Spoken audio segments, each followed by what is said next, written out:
Hi, I'm Dr. Dan Ratner. As part of our Mind-Body Connection series, we'll continue to look more deeply at the three columns and their corresponding action steps. Today, we will be looking at how to be clear on generational trauma and what should be happening in our lifetimes to stop it. If you haven't already, click subscribe, ring the bell for notifications, hit like if you like what you're hearing, and put your comments below and I'll get back to you personally. And finally, you can reserve your place in one of my seminars or purchase any of my PDFs at www.crushingdoubt.org. One of the things I offer to people in this podcast is certainty, wherever I can do so. I find that people are overly afraid of certainty, in fact, so much so that they shy away from obvious areas of certainty that we can have. Now, why do people struggle with certainty? I'll give you a couple of reasons, though there is an exhaustive list. One, they think it means they're being arrogant, or they think they will be attacked for that certainty, or they worry they'll find out they were wrong and then feel ashamed and embarrassed. Or they don't want to reveal what they really think because then they might have to defend it. Or they don't want to discuss real things because they're afraid to find out what other people think. It can, in fact, cause rifts or distance, without a doubt. Last one I'll mention, they are afraid they will be right. A lot of times we do not want to be certain because we're afraid to find out we're right. Now, there are many other reasons people may struggle with certainty, but I wanted to highlight a few. But the thing about certainty is this. If you turn to science and logic, there's a lot of things we can be certain about that are different than in those subjective arguments. As astrophysicist Neil deGrasse Tyson says, the great thing about science is that it's true whether you believe it or not. This is what I love about science. Science provides certainty. So what about logic? Can that provide certainty as well? It absolutely can. But here's the problem many people have run into. People have begun to use twisted logic for their arguments. It sounds like logic, but it's not. And why is that? Because actually that's a perversion of logic. Logic is not something that has a stance. It's like science. Science is the pursuit of truth through observations. Logic is the same thing. Somewhere along the line, we started to feel that using logic in our goal-directed arguments would be a good idea. It isn't. Logic should only be used in the hands of people who don't have an agenda other than discovering the truth. An agenda is an agenda. It's not logic. Logic doesn't have an agenda.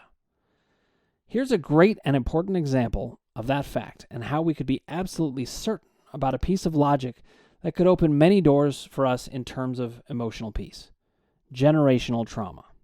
Here is one thing I would argue, and if you think protecting kids is an agenda, so be it. I'll live with that distinction. Generational trauma only rolls downhill. What do I mean by this? All I mean is that we overcomplicate certain ideas and concepts to our detriment, and in specific, that the parent is responsible for the child 100%, and there is no responsibility in the other direction. None. The kid is never, ever wrong, no matter what they do. It's amazing to me how mixed up these ideas can get when some other pieces of seeming logic creep in. Things like, everything's a two-way street. Not in this case, it's not. Or, respect your elders. Sure, we can respect them, but that is not the same as excusing them from anything that they do. Or, parenting is so hard. It is. So what? When we're dealing with the logic of generational trauma, none of these arguments apply at all. In my video on black and white thinking, I made the same general point. Shades of gray thinking has tremendous use and necessity, but it can sometimes be, quite simply, wrong. There is no shades of gray in the relationship between a parent and a child when it comes to who is responsible for the generational trauma.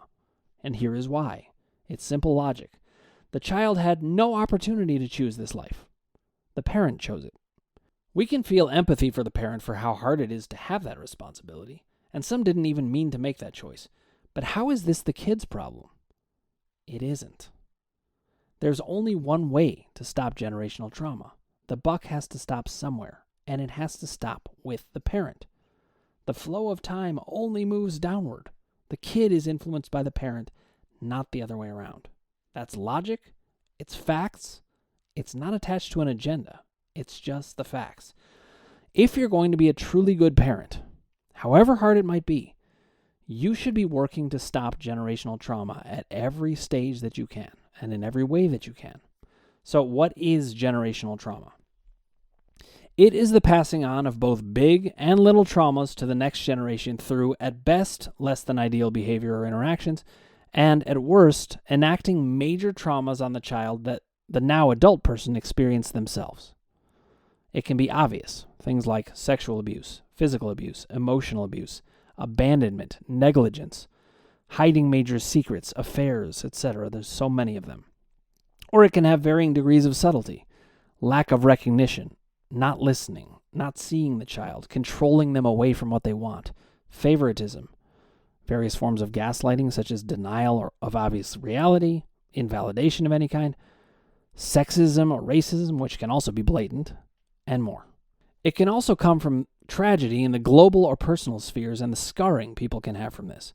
Good examples are the brutality of slavery, the Holocaust, unsuccessful mourning over deep losses or profound disappointments. If we treat our children the way we were treated and do not consider if these were good ideas or not, we automatically run the risk of passing down trauma.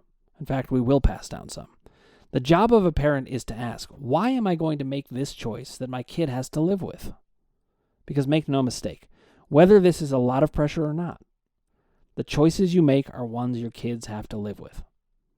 Why would we possibly pretend that generational trauma even can run uphill, meaning that the child can somehow pass on generational trauma to the parents in some way, or is responsible for it in some way, or co-responsible? The flow of time is only downward. The kid grew up in the choices the parents made, which means the parents made the kid who they are, at least in part. The kid does not make the parent who they are at all, even if they bring tremendous growth, peace, love, and acceptance. But even if they do that, this is still the journey of the parent that made them become who they are based on their parents. Kids should be free to be who they are and not be burdened, to whatever degree possible, by anything the parent brings, because they are truly not responsible for it. And again, this isn't an agenda. This is just basic logic. You can easily argue that all parents will make mistakes. It's true. We will. So what? Does that have anything to do with what we're saying here? Does that mean we should be off the hook for making mistakes? This would be a point of illogic to argue that we should. The fact that it feels bad, and we don't want to acknowledge it, has nothing to do with reality. See, that's the thing about logic. It doesn't factor in what we want to be true. It factors in what is true. In the end, we just need to ask two simple questions. Do the older generations affect the younger generations profoundly or not? And is the reverse true? The answers are, of course, that we know, and it doesn't require a brain surgeon or a rocket scientist to see it, that parents have a massive, massive influence on their kids. With all due respect, anyone who has the observational skills of a chimpanzee can see this. If we're not seeing it, we are denying something based on what we want to be true, and that is not logic. Yes, genetics can play a role. Yes, these kids do come out who they are in certain ways. Yes, parents aren't to blame for everything. Yes, it's important to protect parents from being judged so harshly, as this will not help, and it's often not fair. My point, though, has nothing to do with how parents should be judged. It's that kids, at the very least below the age of 18, shouldn't be judged at all. And kids in relation to their parents shouldn't be judged at all, no matter how old they are.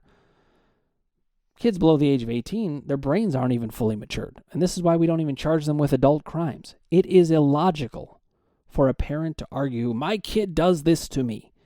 That's irrelevant. You might not like it, but it has nothing to do with generational trauma. Yet here we are blaming these kids for not trying foods, or not behaving well enough, or not hugging their relatives when asked to, or for making the parent feel bad about their parenting skills. None of that is fair to put on the children. They are allowed to bring that to us. It's our responsibility to do well for them. If you want to stop generational trauma, recognize that whatever is happening for the kid isn't their fault. And even no matter how old the adult child gets, the relationship of responsibility is a one-way street from the parent to the child. Recognize this in yourself too. This can help you not blame yourself for things that were passed on to you. And it can help you not pass it on to anyone else, whether your kids or not. If we don't let feelings cloud our logic, we can see the basic truths in life and stop things like generational trauma. For the sufferers out there, the pain of the past is not your fault at all. Neither is the pain of the present. But as I say, just because you are the solution doesn't mean you are the cause. Don't let others paint the picture of anything in your relationship with your parents being your fault. It isn't. The flow of time and of nurturance goes from parent to child. End of story. For the parents out there, don't see it as pressure. It's actually an opportunity. Anything you do that stops generational trauma from being passed down is a win for you and your kids that you achieved. It's a good thing. The fact that the time flows from parent to kid is not a bad thing. Let's take advantage of it. But we need to see it logically to be able to address the problem. It's illogical to see the child-parent dynamic as a two-way street. It never was and never will be. Time, maturity, development, evolution, and even just our basic parental instincts of protection all point towards giving up any wishful position of mutual responsibility for generational trauma or tension between parents and kids. It's all on the parents because of logic. This is in our hands. Let's see what we can do to be the change in the world we want to see and protect these kids from generational trauma and protect ourselves from it as well. We can end generational trauma right where it stands. If you haven't already, click subscribe, ring the bell for notifications, hit like if you like what you're hearing, and put your comments below, and I'll get back to you personally.